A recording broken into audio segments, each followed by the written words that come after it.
Cover letters can be a surprisingly controversial topic in the career world, even more so when it comes to in-house counsel roles. But you're actually going to be excited to send out your cover letter after you follow the guidelines I'm going to show you in today's video. Welcome back, and if you're new here, I'm Annie Little. I'm an ICF certified career coach and a former lawyer. I created this channel for lawyers who are looking for practical guidance on how to land, lead, and succeed in the legal profession and beyond. All right, for starters, you want to cut to the chase. Don't mess around. They don't have time to hear your life story. Tell them why you want to work for them. You've probably got multiple reasons for why you want this job, but pick the one that is most about the employer rather than about yourself. And be really specific. If it's that you really align with their organizational values, say that. Maybe it's their mission. Maybe they have a really great reputation from their employees who you know. I mean, it can be as simple as the specific type of work that they do. The point is, don't hide the ball. Let them know why. Here's my next guideline.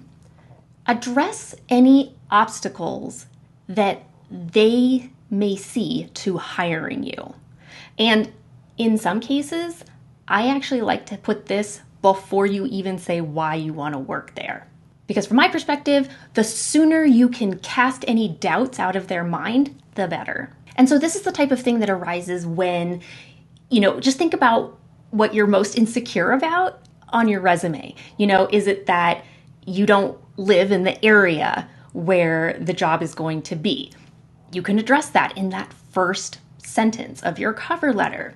Maybe you feel like you don't have enough experience in a particular practice area or in a type of or an element of the job that they highlight in the job description.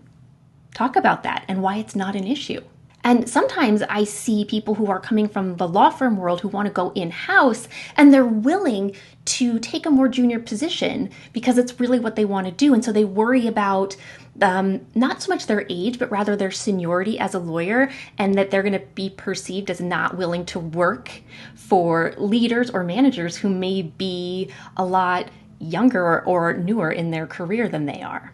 So don't be afraid. Don't hide those insecurities. Really think like, what am I most insecure about? And am I afraid that they're going to think when they see my application, and I'm worried that that will be the reason that they toss it? Mention it. The next thing is you're going to want to talk about results that you've gotten. And that's pretty much your entire resume, right?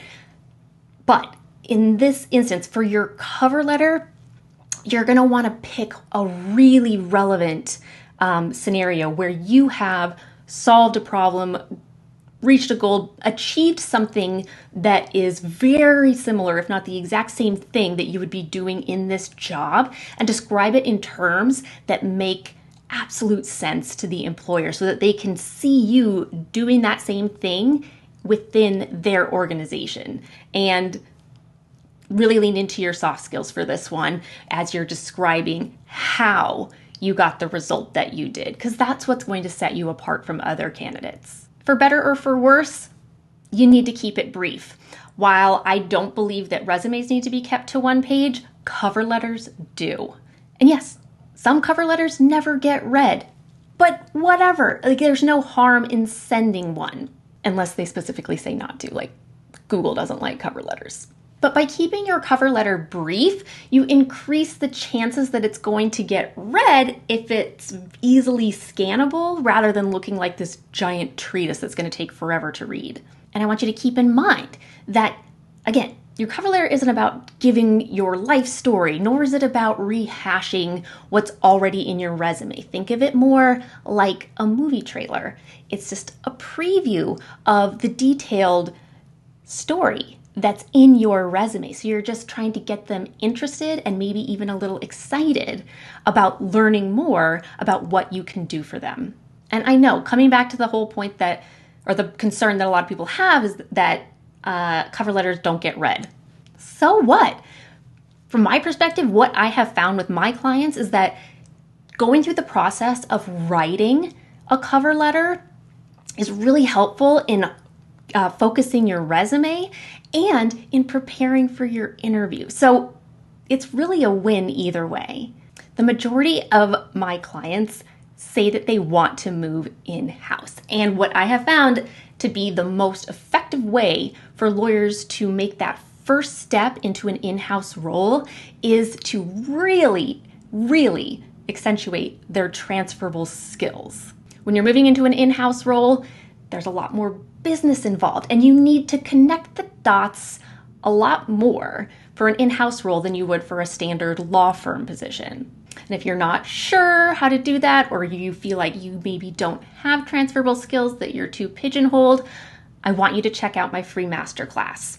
It's called 3 Simple Strategies for Uncovering Any Lawyer's Transferable Skills, and it's linked in the description below. You can check it out right now. And make sure, if you found this video helpful, to subscribe so that you don't miss out on any future lawyer-specific career advice.